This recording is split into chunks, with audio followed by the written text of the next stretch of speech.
Well, thank you everyone for joining us for today's ANA webinar, Filing Your ANA Carryover Budget Amendment Successfully. My name is Matthew Ng. I am the Director of the Pacific Region TTA Center. Just happy to be here to support all of us as we,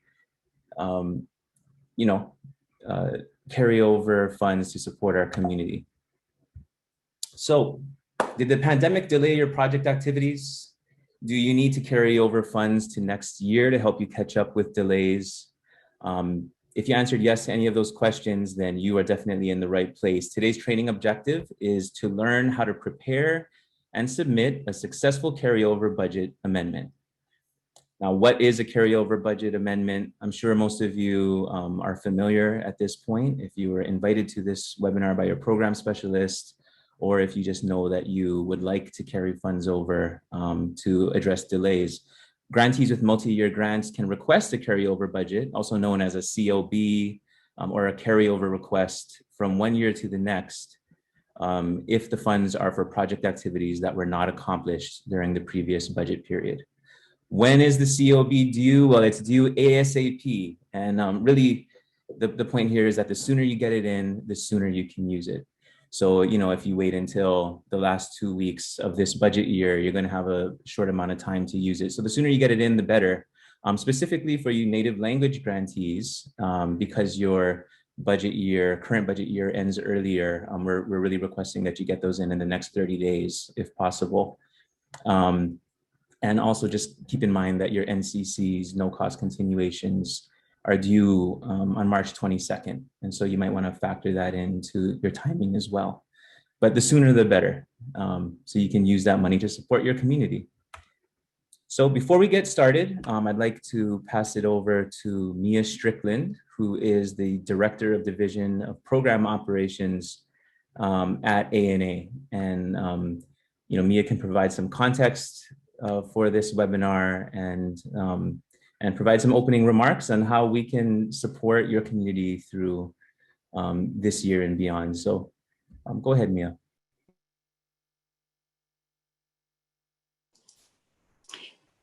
Thanks, Matt.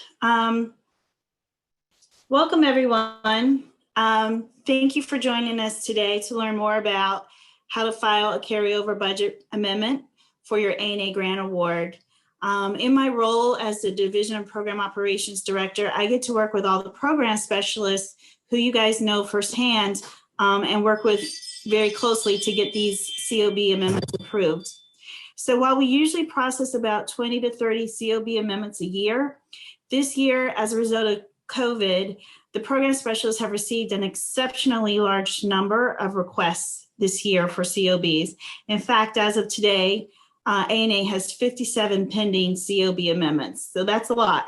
The COB amendment can be quite complex and usually requires a number of revisions. So while the program specialists have a lot of tools and resources to guide and share with our grantees to develop all the required documents, there's still a lot of questions. So in order to expedite the approval of COBs, I've asked the TTA team here today to develop this webinar to provide a live guidance to all interested grantees. There's going to be a lot of great information provided here today, as well as expert support from the Office of Grants Management, our TTA providers, the payment management system, as well as your ANA program specialists. We're here to answer your questions at the end. So without further delay, I'll turn it over to Matt. Thanks. All right, thank you, Mia. And so without further ado, let's get into the agenda for today's training. So there's going to be basically 4 parts to this session. First, we're going to talk about generally what goes into a COB amendment request. So what are the items that you need to have in that package before you submit, and how to prepare those things. Then we're going to talk about how to actually submit your COB amendment request in Grant Solutions, everyone's favorite website. Then we're going to talk about how to troubleshoot some common issues that your program specialists have been noticing this year and in previous years as well. So if we can just, try to address those proactively, better chance that you'll get your COB approved in the first go around. And then this is the part that we're really excited for, is an extended Q&A that's going to happen at the second half of this session. And we are totally honored and grateful to have some representatives from the different agencies, the different offices that you'll have to be working with to get your COB approved. And so from DPO, we have Mia Strickland, we just heard from, as well as Rosia Curry, the lead program specialist. From the Office of Grants Management, Ruth Hopkins and Tim Chappelle might be joining us as well. And then from the Payment Management System, PMS, we have Nicole Dunning, and they'll all be available to take your questions in the second half of this session during the Q&A. And so thank you to all of our esteemed panelists for joining us today. Let's get into how to prepare your carryover budget, also called COB. So like we said, who is eligible for a carryover budget? Well, if you're a grantee with a multi-year grant, you can request a COB to carry funds from one year to the next, if those funds are for project activities that were not accomplished during the previous budget period. And so we can kind of envision that as, for us here specifically, the last budget period ended in 2019, in 2020. So for you language grantees, that would have been June 30th, 2020. For the SEDS, AKA, ERE, and some of you iLead grantees as well, that might have ended in September 29th, 2020. But for that budget year that ended in 2020. And so of that 1920 award, throughout the year, we spent those funds doing our work for our community, but maybe we didn't spend it all. And that's the case for a lot of us this year because of all of the delays that this pandemic caused. None of it was foreseen and we had to adapt.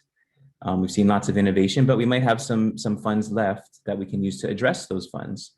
And so now we're in this new budget year, 2020 to 2021, and we have this new award. But if we still have delayed activities from the previous year, we can carry those over and use those funds to address the delays from last year. Specifically to address those delays. And so the unobligated funds that you have left can be carried over to support activities reported as delayed in your second semi-annual OPR, right? So that last progress report that you submitted in that 2019-2020 year, you probably had some activities that still said delayed. Some of you might have a lot of activities that were delayed. Those are the activities that you can carry over funds to accomplish. Remember, funds cannot be carried over to perform new objectives or new activities. Your activities, you might be able to revise them in order to achieve those objectives, but you can't create new objectives in the next year, at least not with a carryover budget amendment. So before we get started, you'll want to know the exact amount of unobligated funds remaining in your PMS account. So check PMS. And you'll also want to be sure that you're up to date on all financial and programmatic reporting, or else you might not be allowed to submit this COB. And if you're unsure how much funds remain in your account from last year, then you can contact your OGM specialist and they can help you verify that award amount. You'll also want to consider, what's a realistic timeline for completing these things? If we're going to create a new end date, if we're going to carry them over and then adjust the timeline, how long is it really going to take, right? Some things to consider are, even though vaccines are rolling out, how, quickly people are vaccinated can differ from community to community. We also want to consider if people feel comfortable, we don't want to be compelled, forcing people to attend certain things. And of course, state to state guidelines can differ as well. So, consider how long those effects might linger. And there's also economic effects and other things as well that you might want to consider. School districts, reopening plans, things like that. You might also want to consider like that cascading effect of activities. And we'll talk a little bit more about that later, but consider if there are alternative ways to achieve your objectives, right? That you can build in those COVID contingencies. So some examples that our program specialists have brought up where if you have a lot of reliance on travel and you're not sure if travel is going to be possible or if your participants are going to feel comfortable traveling, we've seen a lot of success with like cultural boxes. So like crafts and food sent directly to participants' homes, giving you that tangible kind of connection to the people on the other side of the Zoom screen. Or even like, alternatives to in-person workshops. We've seen a lot of innovation in, indigenous communities with like Zoom talking circles, just doing it in a different way that's more, connects more with us. To-go packages, even like socially distanced outdoors events. So a lot of you guys with culture camps and things that, subsistence hunting camps that had to be canceled last year, in this new year, there might be a way to do that while still acknowledging some CDC guidelines and COVID protocols as well. So just some things to think about before we get started. When can you submit? Well, like I said earlier, ASAP for us here. But in general, a carryover request should be submitted as early as possible. Once you know your incomplete activities and that unobligated balance. So to know the incomplete activities, you'll need to reference your last OPR for the budget year. And then to know the unobligated balance, you'll need to be up to date with all your PMS reporting so that we can verify the funds that are left to carry over. All right, so now let's get into the items that actually need to be included in your COB package. So you're gonna need a cover letter. You're going to need a line item budget and a budget justification that explains, why those line items are necessary. You're going to need to complete the standard budget forms, your SF424A and your SF424. You're also going to need to include your federal financial report or your SF425. That should, check out with numbers in PMS. You're also going to need to include a revised OWP or objective work plan to show how your timeline is going to be affected. And if you have an indirect cost rate agreement, please include that as well. And now we'll go into each of these things in a little more detail. So starting with the cover letter, you must include a letter signed by the authorizing official requesting the COB. And this can also serve as a narrative to explain why you need the COB and if applicable, how it will affect the approach that you originally proposed in your narrative. And so, I have some examples here that our program specialists prepared along with our TA providers. Good example of a COB, and we'll also be handing out this example for you guys to reference later. So, this cover letter, you want it to be on org letterhead. You want to make sure that you clearly identify the amount of your request. And so I really recommend putting that in the very first sentence of this letter. And you can see that there, this organization is requesting a carryover balance in the amount of $6,728.25. And that's a number that we're going to want to keep in mind as we move forward in this training. You also want to include a detailed listing of activities that were not completed in the prior budget period. And so those are those activities that were marked as delayed in your last OPR. I recommend in this cover letter, bullet pointing each of those activities and make sure that you use the name of the activity as it's stated in your OPR. And that way it's really easy, and your OWP. Makes it really easy for the people approving your COB to match those things up. You'll also want to include an explanation of why activities were not completed and a plan for completing those activities in the current period, including a timeline for completion. Just in general, talking about how, your strategy for moving those funds forward and why it's going to be realistic to accomplish this year. And also a description of your non-federal share. And we can see that here, specifically this grantee is requesting that carryover balance non-federal share, that 20% match of 1682.06 or $1,682.06. So that was, that's 20% of the request.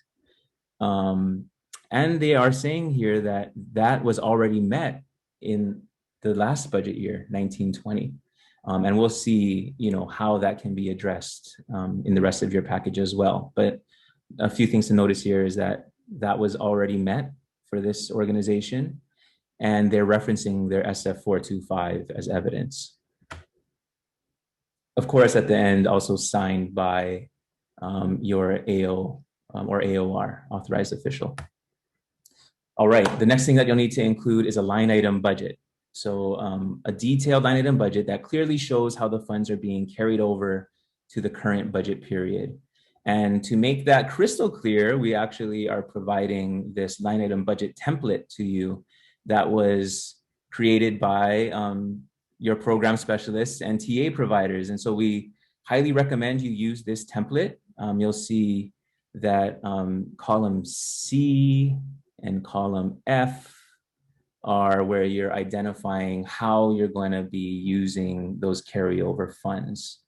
And so makes it very clear. And here's an example. Now you'll notice that on the bottom of those carryover columns, those numbers might look familiar, right? Those are what was cited in the cover letter, that's 6728 and 25 cents for the federal carryover, and for that non-federal share, that 1682.06, right? That 20% of the carryover total. And so we want to see those same numbers matching up all the way down to the penny across all of the different documents that need to be included in your COB. So you want to see that same number in your cover letter. It should match up with your 425, your 424, and your 424A. And the way that you break down those, the subtotals and how it's broken down by line item should also reconcile across all of those documents as well. So good to start with your line item budget so that you can base the other standard forms on the real strategy that you need. All right. Your line item budget should be accompanied by a budget narrative that explains how you propose to use those funds in the current budget period and justifies the increase to these approved line items, right? So you're carrying over funds into line items that have already been approved. The budget narrative explains why it's necessary to accomplish the delayed activities. And yeah, why you chose that. And so this is an example of a budget justification narrative for the example that we've been looking at. And so you can see that they're only focusing on those carryover budget lines, not all the line items, but just those that are included in the carryover budget. And specifically, back to that non-federal share point, we can see that they're also bringing back up that same number, 1682.06. They mentioned that in the 1920 year, 73,000 was requested, was required for their non-federal share amount. They exceeded that. They actually got 83,000 in non-federal share. And so that they're saying that the non-federal share for this year has already been covered last year, but still you want to include that amount in all of these documents so that we know that 20% match is there. And of course, they're citing their SF 425 as evidence of that amount, and we'll look at that in a little bit. All right, so the next thing that you'll want to do is the SF 424A. So this is your standard budget form that a lot of you are probably familiar with already. Breaks down the carryover budget by object class category, right? And it should also include the non-federal share dollars being carried over. And when you fill that out in Grant Solutions, do it before the 424 because it'll help you out. And I'll show you that later on in this webinar. So this is what the 424A looks like. Starting with section A, you're going to want to put in column A, separate the federal share row from the non-federal share row, and that'll just make things easier as you move along in the process. So those numbers should continue to check out. So 6728.25, same number. Everything is lining up. And the non-federal share column, same thing as well, 1682.06, that same number that's lining up across all the documents.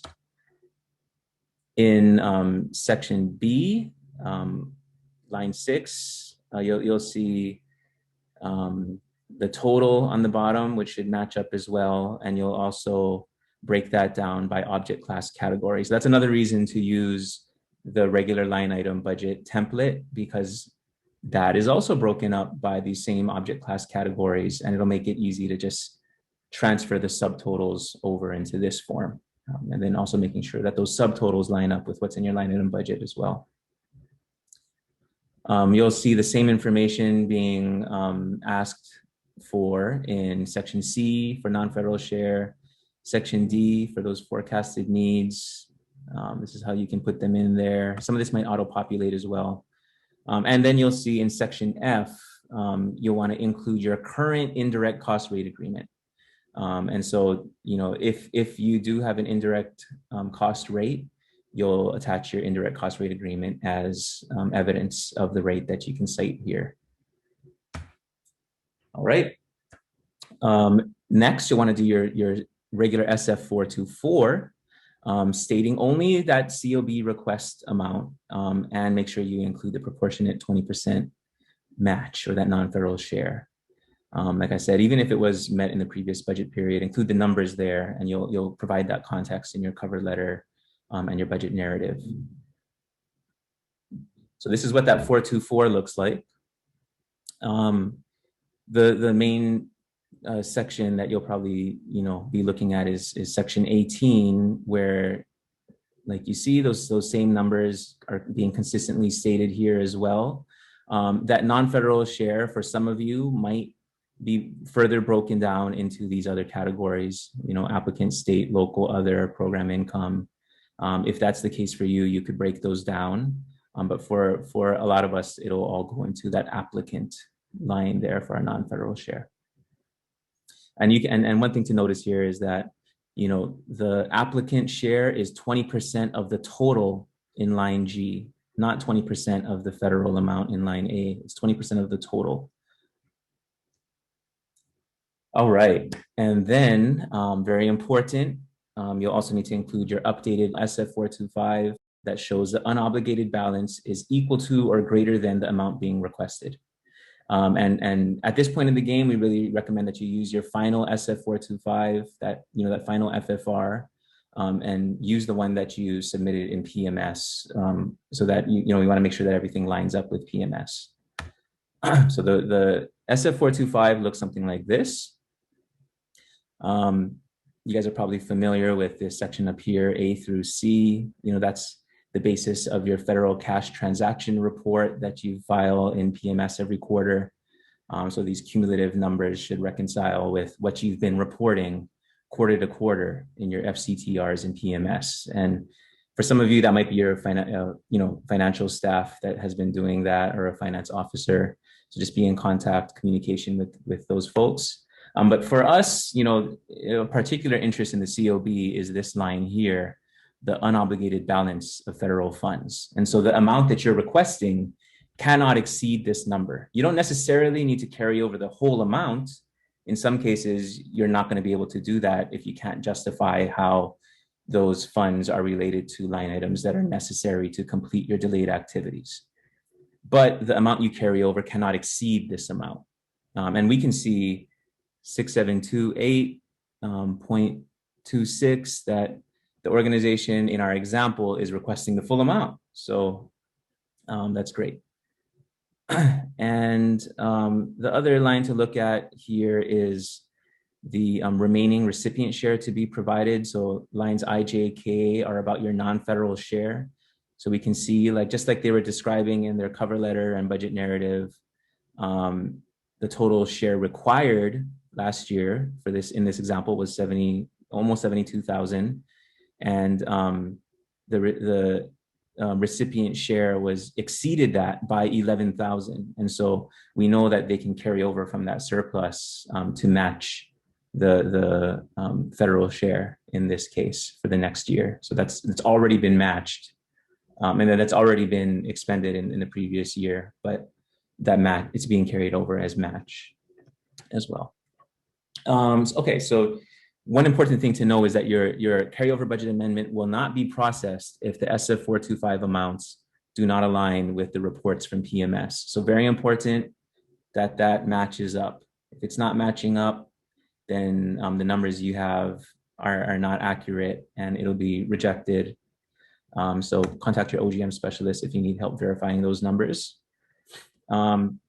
So like I said, if you've already met your non-federal share, state that in your cover letter and narrative, cite your SF425 as evidence. And very important, after the COB is approved, if this amendment is approved, you'll be issued a new notice of grant award. Make sure that there's a statement on that NGA or that notice of grant award stating that your NFS, your non-federal share, has already been met. That'll keep you off the hook for this next year and verify that it's already been met. And so, looking back at this example here, now it kind of all makes sense, right? That this grantee is saying that the non-federal share was already met in the previous year, and it totaled more than the amount required for this carryover. They cited their SF425, and they cited those same numbers that we saw there on the SF425 as evidence. So when your OGM specialist and program specialist look at this stuff, they'll check that and it'll all check out. So that's exactly what you want to include if you've already met your non-federal share.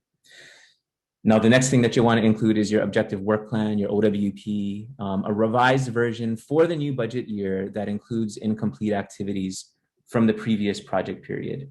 And you'll need to include new timeframes for completing those activities and any benchmarks that are required as well. So here's an example of what that might look like.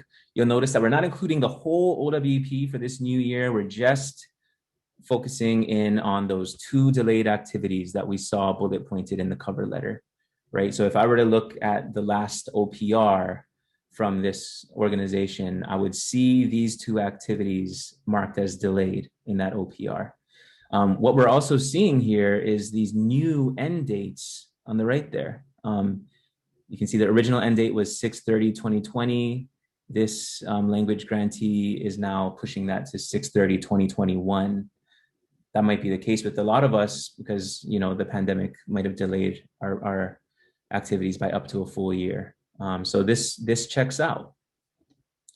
Now, when you're creating that OWP, you want to make sure you give yourself a realistic timeline, right? If something was supposed to take 6 months last year, it might take 6 months or more this year, while also considering lingering effects of the pandemic. And also consider how rescheduling will affect other activities, right? If you have an activity to create a curriculum, for example, you might, if that curriculum activity was delayed, that might also delay the classes that you're supposed to hold that required that curriculum, right? And if those delays now cause those classes to misalign with the school year, you might need to factor that into your approach for the coming year. So just think about that cascading effect of rescheduling. For some of you with indirect cost rate agreements, if applicable, please use your most up-to-date indirect cost rate and include your indirect cost rate agreement as an attachment to provide evidence of that new rate. Now, for a step-by-step guide, you can see page 41 of our post-award manual. It'll go through the same stuff that I just covered here. And we'll be, like I said earlier, handing out those handouts in the second half of this webinar. Now, I'd like to talk about submitting the COB and Grant Solutions. And just some quick screenshots. Everyone's favorite website, Grant Solutions. I'm sure you're all familiar with this. You're going to log in here, and you'll probably be met with this new view. I'm sure a lot of you have noticed that this interface has been updated. So if you're in the new view, you'll go to the Amendments tab and then click on View Amendments. You can also go to switch back to the classic view by going to the top there. And it'll look something like this if you're in classic view, and you want to click on Manage Amendments there. That'll take you to the Manage Amendments page. No matter which path you take, it'll take you to the same page here. And what we're going to do is create a new amendment. Now, if you already have a carryover request pending, look at the status. If it's rejected, you might need to do some revisions. Maybe it's pending. But what we're going to do here is create a new amendment. Click Carryover Request up there on Amendment Type. Select New Amendment. You'll be met with this checklist page here. And specifically, we'll want to look at the upload area here. And you'll notice that this aligns with all of those items that we covered earlier. So first, you're going to want to do your 424A. and your 424A and your 424, you actually enter online. Those are online forms. So when you click that, it'll look something like this. You'll notice that in column A, you'll want to designate, one row as federal, one row as non-federal, and what you enter into that field will automatically populate the other column and row headings in the other sections of that form. So that's why you want to enter it that way. After you enter all the values in this form, you'll get a pop-up like this, and it'll ask you, would you like to transfer your budget totals to the SF424? If you answer yes, that'll make your life a lot easier when you get to the next form, the 424, which looks something like this. In the type of application, you're going to want to include revision. Select other, and you can specify carryover budget there.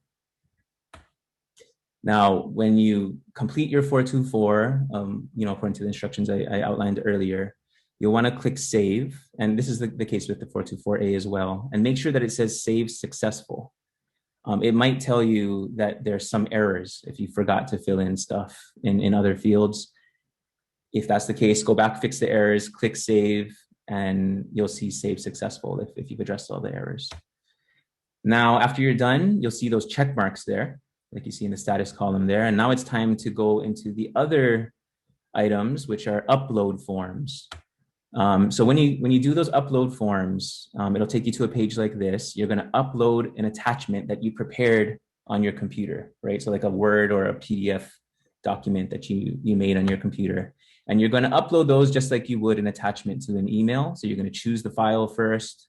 You're going to write a little description to describe what it is that you're uploading, just like less than a sentence. And then after you've uploaded that file, you're going to click attach. After you've attached all of these, you'll get check marks in all of the statuses. In your budget narrative upload field, you're going to upload your budget narrative as well as your line item budget. And in the miscellaneous information field, you're going to upload your OWP. The check marks in that column, it's just saying that you uploaded something. It's not saying that what you uploaded was correct. That'll be for your program specialist to look at. But you'll need to have all check boxes here in order to verify your submission. You'll see everything in the next page. And if that looks correct to you, if you've uploaded everything, click final submission, and you'll get this confirmation page. And that means that your amendment was successfully submitted. If you go back to the Manage Amendments page after this, you should see this in submitted status. That's how to submit it. Pretty straightforward, but yeah, you can reference this video later if you have any issues. Now, we're going to move into real quickly before we get into our Q&A, some common problems that program specialists have been seeing and how you can proactively troubleshoot those. So first, sometimes we see people rounding numbers up to the nearest dollar. This year, the numbers in your request need to all be accurate down to the penny, right? So that if you were to check PMS, all those numbers should line up. Your 425, 424A, 424, all the different documents, line item budget should line up to the penny. So don't round to the dollar. If you have difficulty reconciling your 425 and your PMS, reports, we highly recommend that you contact your PMS liaison accountant.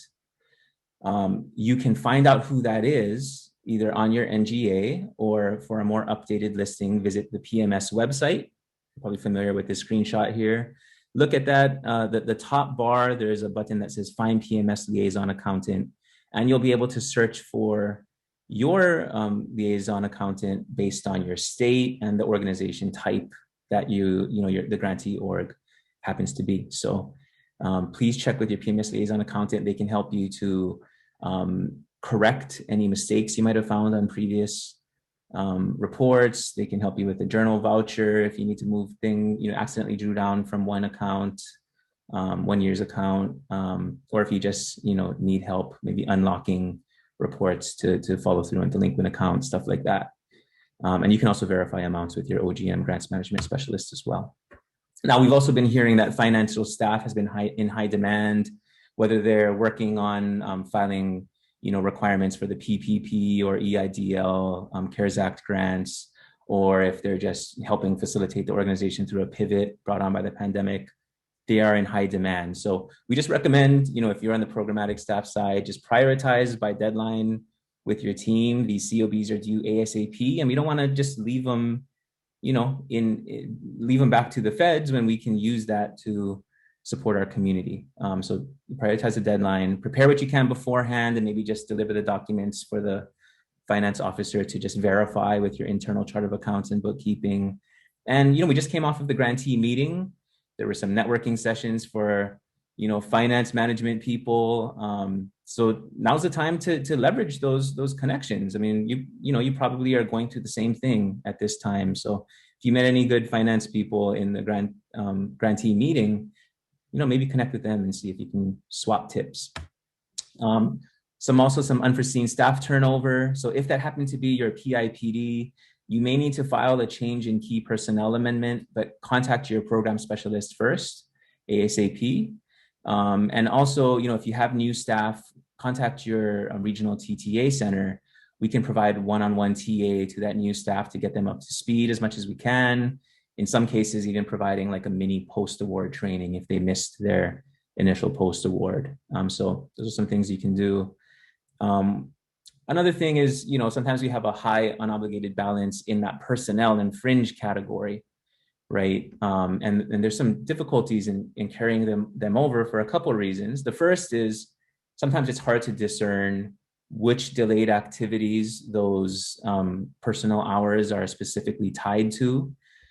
So what you can do in that case is, in your budget narrative, describe how those personnel hours will be connected to the delayed activities. And one thing you might want to look at is like your original OWP, right? It has that staff responsible column in it.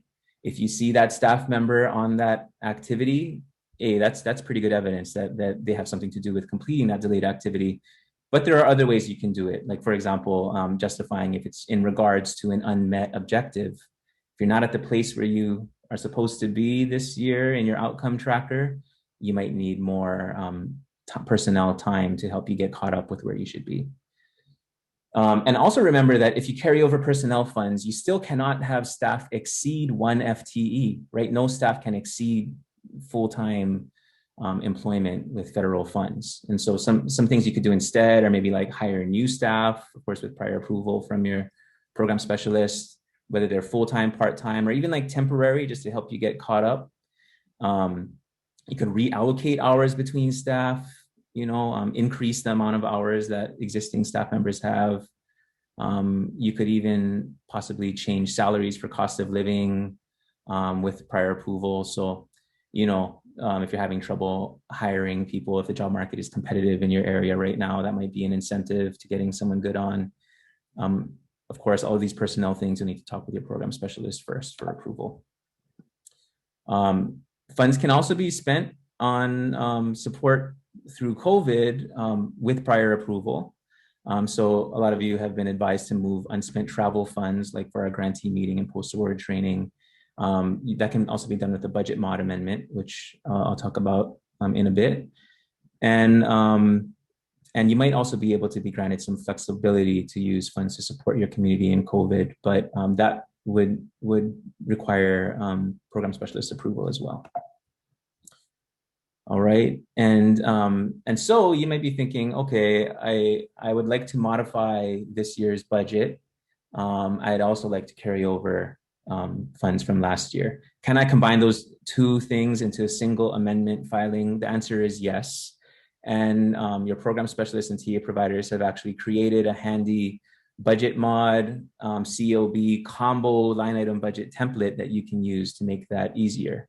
If you are going to combine those things, I also recommend in your cover letter, you're going to have to describe the rationale for both of those amendments. I recommend using a subheading to separate those discussions, to line itemize those changes separately so you don't get your wires crossed. Same thing as in your budget narrative. This is that combo budget mod carryover line item template that I mentioned. And so you'll notice it looks really similar to the COB template, same columns there in D and H, but you'll notice that in columns C and G, there's an extra column there that's specific to the budget mod. And so we would expect the total on the bottom of those budget mod columns to be 0, because you're really just moving, budget items around within your existing current year award, right? So you're not adding any funds to the award or removing any. You're just moving stuff around. So the totals would be 0, whereas the totals at the bottom of your carryover columns would be, those numbers that we've been looking at earlier. No more than what's in your unobligated balance in your 425 for the federal share column. If you have delinquent reports, you got to get them in first. In OLDC, make sure your OPRs are in specifically. In your PMS account, make sure that your federal financial reports and your cash transaction reports are up to date. And if you're locked out and you can't catch up, contact your PMS liaison accountant. In OLDC, now when you look at your OPRs, you'll want to verify the status, especially of the last submitted OPR for the year. So what you want to see is the status submission accepted by CO. If you see a status that says submission in review by CO, that means it's in their court. You might want to, check on it, check in with your program specialist. If it says submission rejected by CO, that means that your program specialist is waiting for some revisions from you. And so if you haven't received those revisions by email or something, contact your program specialist and ask how you can revise it and resubmit. Any other status that you see, especially saved or validated, that means it has not been successfully submitted yet, which means you got to submit that OPR and get up to date with your reporting. You also want to be sure that your project director and AOR is up to date. In Grant Solutions, you'll find that on that home page there on the bottom, very handy. And like I said earlier, remember to include your non-federal share, even if you've already met it. Justify that in your cover letter and budget narrative. Remember that the non-federal share should be 20% of the total, not just 20% of the federal amount.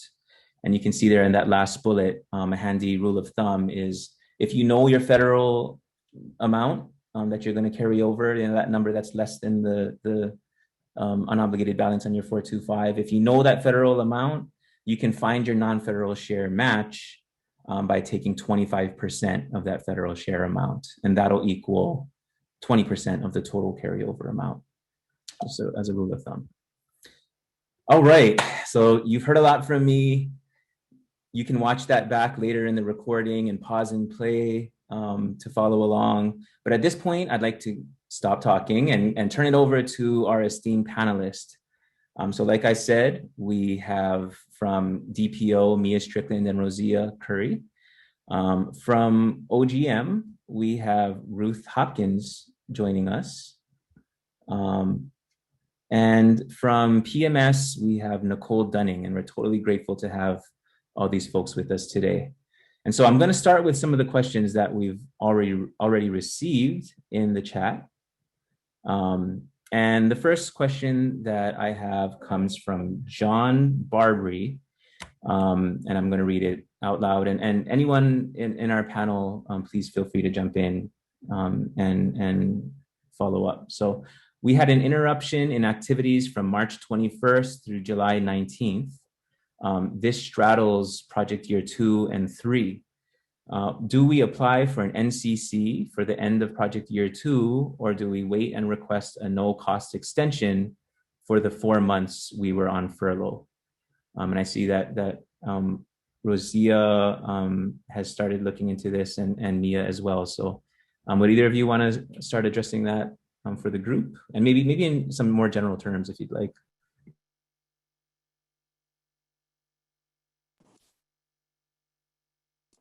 Hi, everyone. Thank you for that question, John. I think we answered your question in the chat.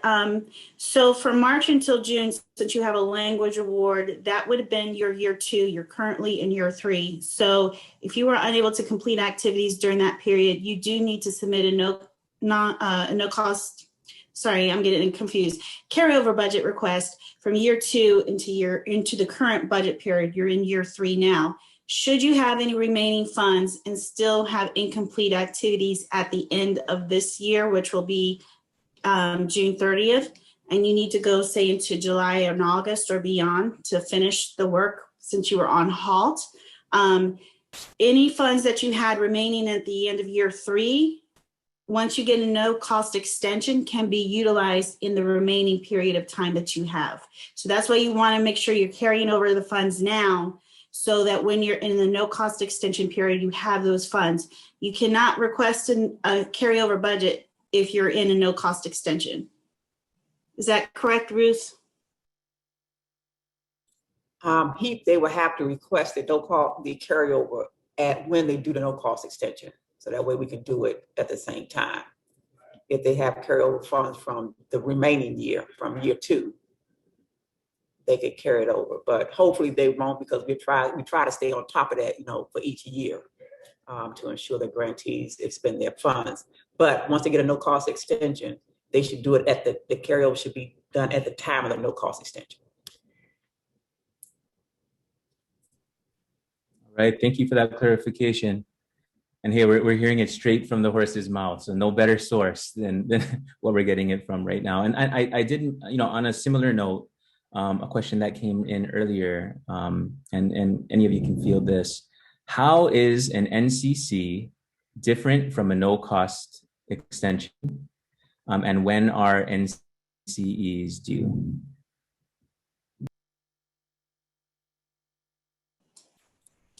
So the carryover budget request is to complete activities from one budget period into the next budget period.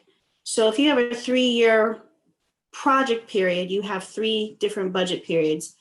And that's so if you are in year 1 of your grant project, you have no money from previously, you only have this year's money. So that's why you're not eligible for a carryover budget at this time. Next year in year 2, if you have remaining funds and incomplete activities from year 1, you can then request a carryover, as we said, once you file your annual 425 report. No cost extension is I'm at the end of my project period. I don't have any more time to do my project, but I still have some incomplete activities. I still have some funds to be able to utilize if you give me more time, federal agency. So that's a no cost extension in NCE, and it's only done at the end of your 3rd or whatever your last budget period is for your project. I hope that clarifies. All right, thanks, Mia. And yeah, this webinar is specifically to cover the carryover budget amendments, but if you need help with any other type of amendment, your TTA centers would be more than happy to walk you through all of those steps as well. So just want to put that out there too.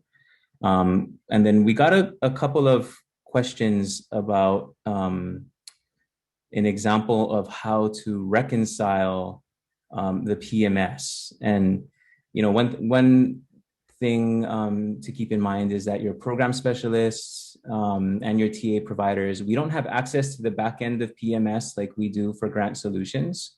And so anything that has to do with getting help within PMS, we highly recommend that you contact your PMS liaison accountant.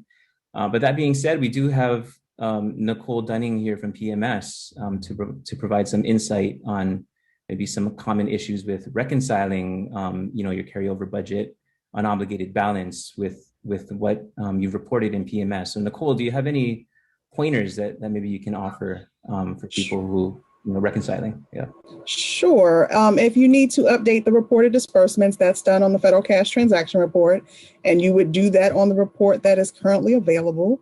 If you need to correct your cash receipts amount, whether it's maybe you need to draw more funds, maybe you need to return funds, or as it was mentioned earlier, you drew funds from the incorrect year, we can help you correct that incorrect drawdown by doing a journal voucher.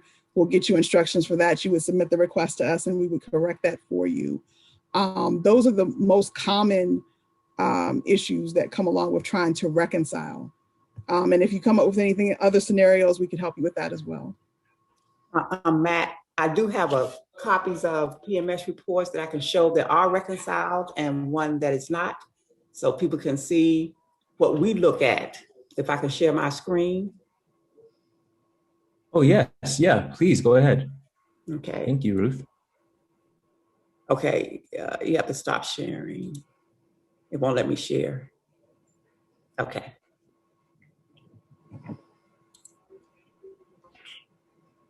So let me share. Let's see. Here is one. Let's see. Can you see this screen? Yes. Okay. This screen right here, you see where the numbers are reconciled? Well, I think I put up the wrong one. I didn't mean to show who the grantee is, but all the drawdowns and the expenditures match. So I have no issues with this particular grantee. And then I always put how much monies the grantee have and if the grantee have a COB in-house. So I upload that into our system because our supervisor need to see that to make sure that we don't put the grantee in a deficit. So we want to make sure that everything is in order. So this is when we look at it, we see that these two columns match, we're good. Let me share another screen. And this is from the account balance inquiry report in PMS? Yes, that we correct? look at. Okay, yeah.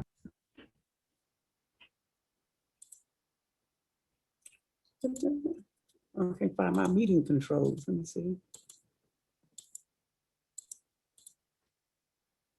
I'm trying to make my screen big again. Matt, can you help me? What do I hit on? At the bottom right, there should be like a zoom in scale.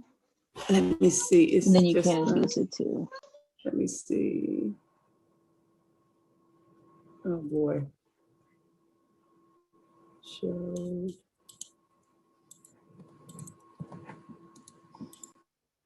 I'm trying to make my screen big and it's not showing me. I can't see where I can share my screen.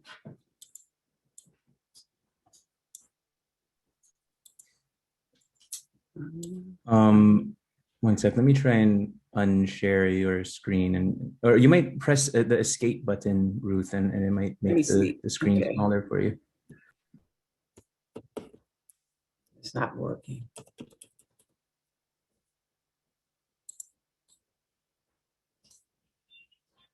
It is not working. If you hit exit full screen, that Oh, might here help. it is. Here it is. There you Here it is. go. I see it.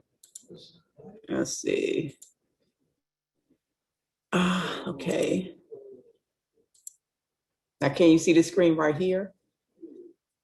Now, this particular grantee, you see that they're reflecting that $274,852.95 were expended. But when I look at, which this column represents the drawdowns, the grantee hadn't drawn down the monies.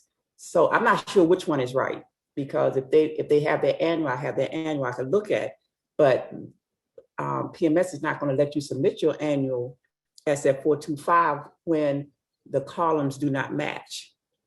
So with this particular grantee, I had to send an email. I showed them a copy of this PMS report and told them you have to draw down, you have to request a draw of XYZ so that it matches up with the expenditures or vice versa. I'm not sure which total is right because the grantee wasn't able to submit their annual report. So then this is what we have to deal with, just to try to make sure all the information is correct before we send it forth. Otherwise, it will get caught up in our other system, which is called UFMS, and they would not let it go through. So we always have to have, if you don't have these two columns matching, when we look at it, then we're not going to be able to approve it. So that's where Nicole comes in with helping you with your federal cash transaction report or whatever you need to do to help reconcile your particular account. And this is where we get the most delays. Seeing the COBs is because the finance people need to reconcile these reports. Otherwise, it's just sitting, waiting for that to happen. And right now, waiting for a few people to have to return funds because either they overdrew or overdrew against another year. And you have to send that through to get it corrected.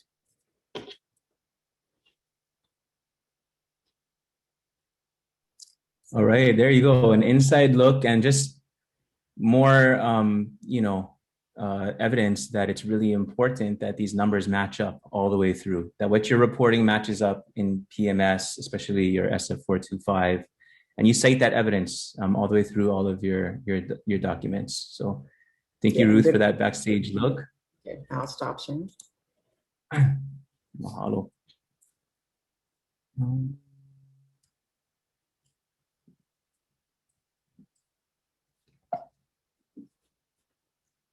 All right. We did have another question come in. If we haven't spent any money from budget year 1, can we carry over to budget year 2? I think the answer is yes, but what are some considerations that someone might take or think about if they haven't spent any funds at all from the previous year? Any thoughts?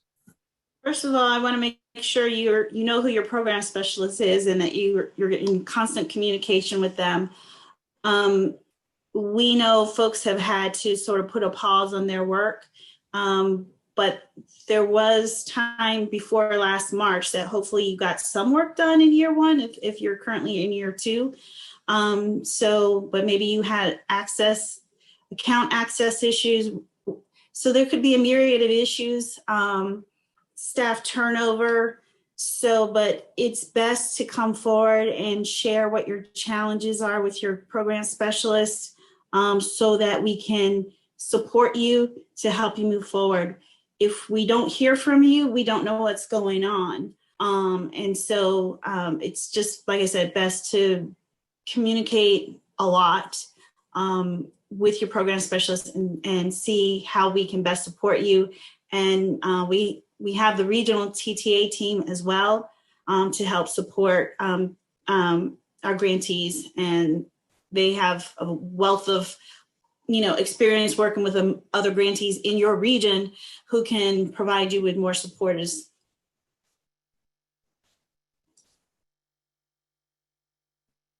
That's right. Thanks, Mia. Well, that's about all the time we have for Q&A, and that appears to be all the questions as well. So if you have any other questions, I'm going to give you some contact info in a sec. But some next steps that you might take after this webinar, I saw that most of you are planning to submit a COB amendment and haven't submitted one yet. So please just give your program specialist a heads up. Send them a quick email, say that you're going to be submitting this. Of course, prepare and submit your COB amendment according to these instructions. You'll be able to use a recording later to follow along. And after you submit, track that status, right? And if revisions are requested, connect with your program specialist to know what they're asking, to try to really understand what they're asking for before you resubmit that revision. That'll really expedite your approvals. And if you get stuck or if you need help, take advantage of the resources that we're about to hand out. Or you can get one-on-one technical assistance from your TA provider in your region. So some of the materials that we have are the post-award manual, just updated. You'll find all of those step-by-step guides that I went through in the how to prepare section of the webinar in page 41 of the manual. You'll also see the grants management toolkit. That's where the examples that I cited came from. We've also included in the link that Shisa dropped into the chat where you can download all these resources. We've included an updated example from what's found in the grants management toolkit. And so you can reference those as you prepare yours. And like I said, a recording of this webinar will be posted next week. We'll also be handing out a version of this PowerPoint at that time that's more printer friendly, and maybe we spell out a lot of the acronyms that we were using in this webinar as well. So expect to have that shortly. You'll receive that on the email address that you used when you registered for this webinar. But if you have any general questions, we highly recommend you contact your local regional TTA center. All the states there in green should contact your Western region office at anawestern.org. Eastern region, please visit the anaeastern.org website. Alaska region is at anaalaska.org, and the Pacific region, which includes Hawaii as well as Northern Marianas Islands, Guam, and America Samoa, not on this map, but please contact the Pacific region office at anapacific.org. That's it from us. Thank you so much for attending. I hope this will help you out in preparing your carryover budget amendment. That's it for our webinar today. And good luck with your COB amendments, and hopefully you can use that money to support your community this year. So have a nice rest of your day, everyone. Thank you.